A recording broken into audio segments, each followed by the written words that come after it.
안녕하세요. 5월 17일 날마다 죽기로 큐티 가이드입니다. 오늘 본문은 출애굽기 1장 1절부터 22절까지 말씀입니다. 야곱의 때에 온 지면에 애굽뿐만 아니라 이스라엘까지 7년 동안 극심한 흉년을 당하게 되었습니다. 이스라엘 온 땅에 먹을 것을 구하는 것이 굉장히 어려웠습니다. 그때에 하나님께서 요셉을 통해서 애굽 땅의 흉년을 대비하게 하셨고 먹을 것을 비축하도록 준비하셨습니다. 이 흉년으로 인해서 요셉과 그의 형제들이 다시 상봉하게 되고 화해하게 되고 그리고 그의 아버지였던 야곱과 온 가족들이 애굽으로 이주하게 됩니다. 오늘 본문 5절에 야곱의 허리에서 나온 사람이 모두 70이요 요셉은 애굽에 있었더라. 야곱의 가족을 제외하고 이스라엘에서 애굽으로 이주하게 된 가족들은 모두 70명이었습니다. 40몇 안 되는 가족들이 이주했을 뿐이죠. 그런데 하나님께서 애굽으로 이주하는 야곱에게 분명한 약속을 주셨습니다. 창세기 46장 2절과 3절에 보면 그 밤에 하나님이 이상 중에 이스라엘에게 나타나 이르시되 야곱아 야곱아 하시는지라. 야곱이 이르되 내가 여기 있나이다 하매 하나님이 이르시되 나는 하나님이라 내 아버지의 하나님이니 애굽으로 내려가기를 두려워하지 말라. 내가 거기서 너로 큰 민족을 이루게 하리라. 그의 조상에게 주신 약속의 땅을 떠나서 이방 땅인 애굽으로 가는 것에 굉장히 두려워하고 슬퍼하고 아파했던 그 야곱에게 하나님은 친히 환상 가운데 나타나 말씀하시는 거예요. 너가 지금 애굽으로 가는 것을 두려워하지 말라는 것이죠. 왜 그렇습니까? 그것이 너로 큰 민족을 이루게 하시는 하나님의 계획이기 때문입니다. 그리고 시간이 흘러서 야곱과 그의 형제들은 다 죽었지만 7절에 보게 되면 이스라엘 자손은 생육하고 불어나 번성하고 매우 강하여 온 땅에 가득하게 되었습니다. 기하급수적으로 수적인 팽창이 일어나는 것을 성경이 반복적으로 표현하고 있죠. 70명으로 시작된 이스라엘의 가족은 애굽을 떠날 때에 출애굽기 12장 37절에 보면 장정만 60만 명이었다라고 기록합니다.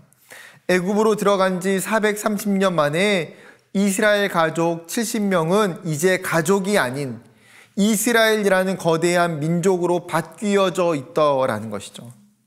이 사실을 통해서 성경이 이야기해 주는 메시지가 무엇입니까? 하나님은 자신의 언약을 신실하게 성취하신다는 사실입니다.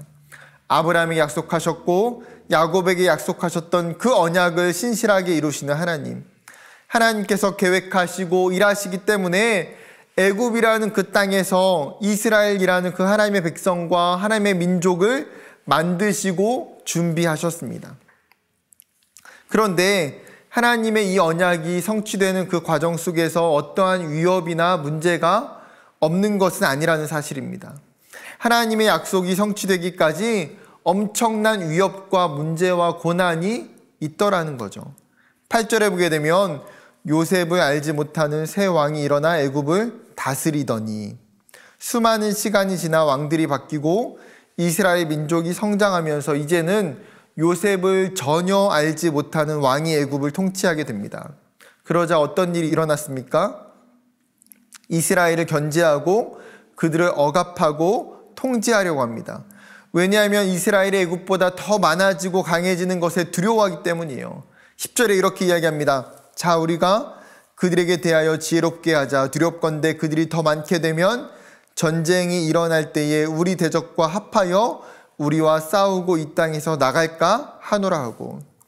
이스라엘이 번성하고 많아지게 되면 지금 애굽에 대하여 전쟁을 일으키고 애굽을 떠나게 될 것을 염려하는 거죠. 그렇게 애굽 왕과 지도자들은 이스라엘을 대하는 태도를 180도 바꿔버립니다. 이스라엘을 노예로 삼고 억압하고 이스라엘의 인구가 증가하는 것을 철저하게 통제하기 시작하죠. 오늘 출애굽기 1장에서는 이 애굽의 악랄한 4가지 방법이 고스란히 드러나고 있습니다. 첫 번째는 강도 높은 노동으로 괴롭히는 것입니다. 11절 감독들을 그들 위에 세우고 그들에게 무거운 짐을 지어 괴롭게 하여 그들에게 바로를 위하여 국고성 비돔과 라암셋을 건축하게 하니라. 바로 왕을 위한 애굽의 국고성 비돔과 라암셋을 건축하는 일에 이스라엘을 지금 투입시킵니다. 무거운 짐을 나르게 하고 강도 높은 일을 시켜서 괴롭히는 거죠. 이런 성을 짓는 일, 직접적인 노동력을 사용하는 일은 보통 누가 하는 일입니까? 고대 사회의 노예들이 하는 일이에요. 즉 이스라엘이 지금 한순간에 애굽에서 노예로 전락해버렸음을 시사해주고 있는 것입니다. 그러나 첫 번째 방법이 잘 먹히지가 않습니다. 그러자 두 번째 방법을 사용합니다. 일을 훨씬 더 가중시키는 것입니다. 즉 할 수 없는 양의 일을 시키는 거죠. 13절과 14절 이스라엘 자손에게 일을 엄하게 시켜 어려운 노동으로 그들의 생활을 괴롭게 하니 곧 흙 이기기와 벽돌 굽기와 농사의 여러 가지 일이라. 그 시키는 일이 모두 엄하였더라. 일을 엄하게 시켰다는 것은 심각하게 학대하고 괴롭혔다는 거예요. 이스라엘로 하여금 가장 고된 일을 더 맡겼습니다. 흙을 이겨서 벽돌을 굽게 하고 온갖 밭일을 시켰습니다. 이스라엘로 하여금 일이 너무 많아서 힘이 고갈되고 진이 빠지고 녹초가 되어서 애굽의 어떤 반항도 위협도 할 수 없을 정도로 괴롭히기 시작하는 거죠. 또한 세 번째 방법으로 산파를 통해 어린 남자아이가 태어나면 죽이도록 했습니다. 15절과 16절 애굽 왕이 히브리 산파 십브라라 하는 사람과 부하라 하는 사람에게 말하여 이르되 너희는 히브리 여인을 위하여 해산을 도울 때에 그 자리를 살펴서 아들이거든 그를 죽이고 딸이거든 살려두라. 바로는 이제 굉장히 교활하고 교묘한 방법을 사용합니다. 산파를 통해서 히브리 여인이 남자아이를 낳게 되면 즉시 죽이라고 명령합니다. 애굽의 위협이 될 수 있는 뿌리를 잘라내고자 하는 것이죠.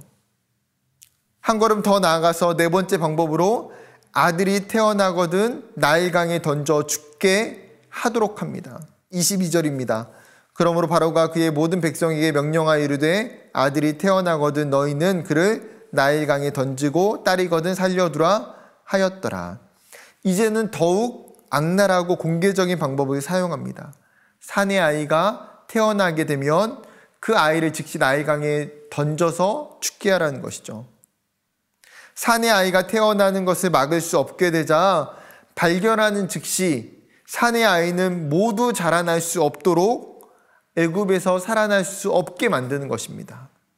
수많은 어린 생명을 강에 죽게 하는 인간으로는 차마 해서는 안 되는 방법까지 사용했습니다. 이스라엘을 향한 상상할 수 없는 학대와 괴롭힘이 한참의 시간 동안 지속되었습니다. 이렇게 되면 이스라엘이 완전히 애굽의 노예가 되고 소망이 없어지게 되는 현실이었습니다. 바로 왕의 악랄한 그 방법으로 인해서 하나님의 약속이 성취되는 것을 막게 하는 방법이었습니다. 그러나 성경은 어떻게 이야기합니까?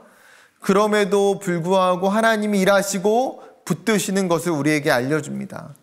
이스라엘을 향한 학대와 괴롭힘이 극심할 때에도 오히려 12절 학대를 받을수록 더욱 번성하여 퍼져나가니. 하나님의 놀라운 역설이에요. 학대를 받고 괴롭힘을 받는데 오히려 이스라엘은 더 많아지고 퍼져가기 시작합니다. 또한 바로가 이스라엘의 사내 아이들을 죽이려 할 때에도 애굽 왕보다 하나님을 더 두려워하는 히브리 산파들을 준비하셔서 그들을 통하여 남자 아이들을 살게 하셨습니다.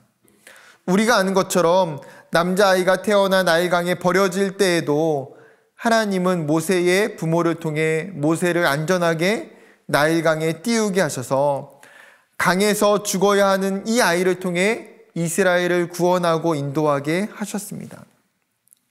즉 바로왕의 그 어떠한 고난과 위협과 억압에도 불구하고 하나님이 이스라엘을 보호하시고 그들을 강하게 하시고 그들에게 하신 하나님의 약속을 완벽하게 성취해 가시는 분이십니다.